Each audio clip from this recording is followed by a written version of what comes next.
Coach Watkins, thanks for your time today. Obviously, happy Monday here at Mesa College with a great win over Southwestern College this weekend. I believe this was the first time since 2008 that we've become victorious over Southwestern College. Can you tell me a little bit about the game and how we were able to pull it off? The game was an interesting one if you saw it. It was a battle from the start to the end. It was kind of how you anticipate a week one game being. There were a lot of mistakes made on both sides of the ball, but we minimized our mistakes, capitalized on their mistakes, and were able to hold on in the end to be victorious. Yeah, it was one of those games that could have gone either way. We were pretty close and evenly matched up stats-wise. Just time of possession with the ball, 31-53 versus 27-09. And as we've grown accustomed to with your balanced offense, 267 total yards with 112 yards rushing this season. First time this season. Last season, we didn't have a 100-yard game. Can you tell us a little bit about the production from our running backs this season? So it was a major focus of ours. We currently have 3 offensive line coaches on this staff, including myself, Coach Darren Reeves and Coach Chevy, a former alumni here. And all 3 of us had a very long summer because it's not acceptable for us to rush the ball the way in which we did last season. So it was a major emphasis for us this offseason to patch up our run game, and we wanted to put that on display week one. And I do believe that there's more to come. I mean, our offensive line, although they may not be the biggest in stature, they play like they're all 6'6", 330 pounds. A bunch of smart, nasty, physical individuals who have worked really hard this summer and this fall to master what we do in the run game in order to be successful on Saturday evenings. Yeah, and Isaiah had quite a night, 69 yards with a 3.5 average per carry. He's a freshman this year from Mount Miguel, I believe? No, he's from Mount Carmel. Mount Carmel, okay. He played really well. He's been a kid who has stuck by this program. He's demonstrated what it means to be all in. This is Isaiah's 3rd year here. He suffered back-to-back ACL tears. In 2017, he was coming to us off an ACL tear in high school, then tore his ACL, missed the 18 season during fall camp. But that kid is a really good blend for our system. As far as being able to navigate through the holes and be a tough runner on the inside, which is where we like to run the ball if possible. And it was awesome to see him get in there in his first collegiate game and make some noise. Sure. Before the game, we talked about the importance of the quarterback play. We showcased 2 quarterbacks this game with Yam and Asante. Can you tell us a little bit about the decision on the switch mid-game? And how you think both quarterbacks performed? Yeah, so for us, like I mentioned in the preseason interview, we believe that we have 2 very, very good quarterbacks who are very capable of winning football games at this level.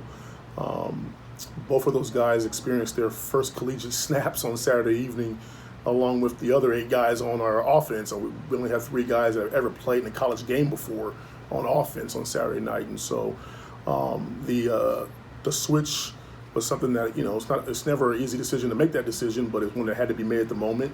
The thing that I'm most proud of is that when we needed Thomas Yam late in the game, he was right there, still engaged, ready to do what he was called on to do, and he scored that game-winning touchdown on the quarterback sneak. And so it's something that I believe both guys give us a chance to win, and I won't be surprised if you see them both playing here with us in the near future. Sure, I was actually speaking with Coach Reyes early this morning about the quarterback play and how impressed we were with how Asante came in and was ready to go without any hiccups whatsoever. So that was quite impressive. Now, with a lot of good things happening, we also have a couple things to clean up on. 12 penalties for 108 yards. Those are the things that we need to clean up. How are you going to address that with the team this coming practice? Just focus and discipline. There's some penalties that as a head coach you'll take. When you get guys who are playing hard and playing fast, there are going to be penalties that occur. Our focus here when it comes to penalties is to eliminate the stupid penalties, the ones that we can control, like delay of games and illegal procedures and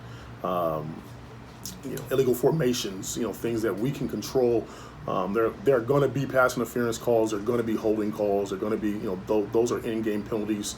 And history will tell you, especially at this level, that some of your most successful teams, as far as winning and losses are concerned, are they're also often the highest penalized teams because they're playing hard, they're playing fast, they're very physical, and so obviously we need to cut that number down.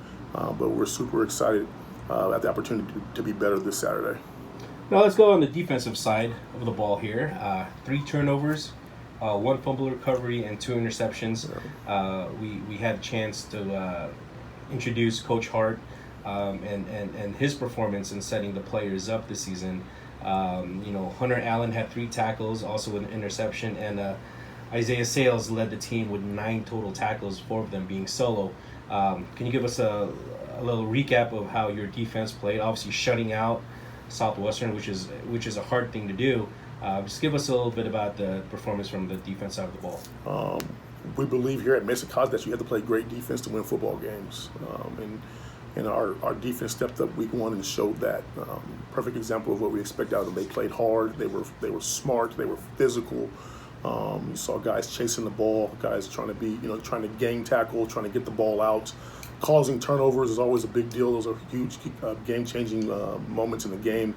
And so it was super exciting to see Coach Hart's debut in the national conference and see the boys rise to the occasion and play what was essentially a championship-style football game. I mean, week 1, we came out and played one of the better teams. I mean, Southwestern was ranked number 14 in the state.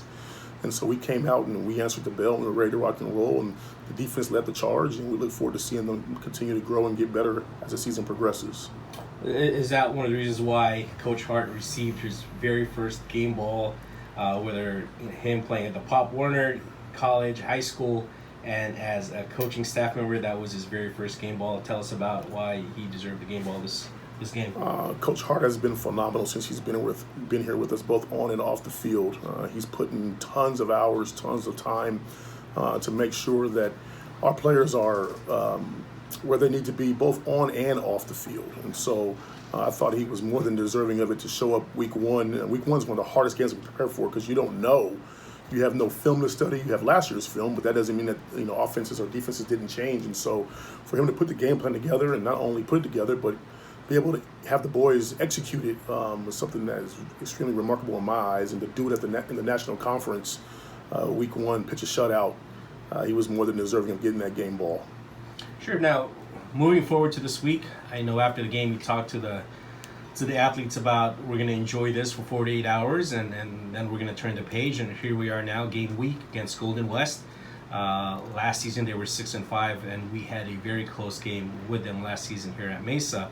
Now we're headed to their house. What do we know about Golden West, and what should we expect? Golden West is a solid football program. Coach Mitchell does a very good job making sure his guys are ready to rock and roll each and every season. Again, I expect the game to be fast, physical, competitive. Obviously, it's our first road test of the year. It's a 1 o'clock game. Luckily for us, they're in Huntington Beach, so the weather shouldn't be that big of an issue. But it'll be awesome to see how our boys respond to having to get up a little bit earlier, having to make sure they catch the bus on time, getting there and playing on the road, playing a day game, which is something that we don't do here at Mesa. But I'm very confident that our boys are going to be prepared. They'll be focused. We talk about the Olympian way, and part of that is, spot the ball. We'll play you anywhere. We'll be ready to rock and roll and get after it. Last question, Coach. I know you briefly touched on it right there, but what's the mindset these next couple of games? What's the word that you're going to drive into our players' heads leading up to facing Golden West? So for us, it's to trust the process, to make sure that we're all in on what we believe we can accomplish this year. I've spoken to the teams many times, and I've told them we can be whoever we decide we want to be. If we want to go and win every game, and that's what we set our mind to, let's go do it. And so the focus is going to be enjoying the victory that we had today or this past Saturday, but also understanding that that's just one game. We talked to them about being 1-0 every week. So today's Monday. We'll review the film this afternoon, and we'll be 0-0 after that film cuts off. And so the goal is to be 1-0 come Saturday afternoon. And so the plan is to highlight what we did well, correct what we did wrong, and be better this upcoming Saturday versus the Rustlers. Well, Coach, thank you for your time, and we'll see you this Saturday.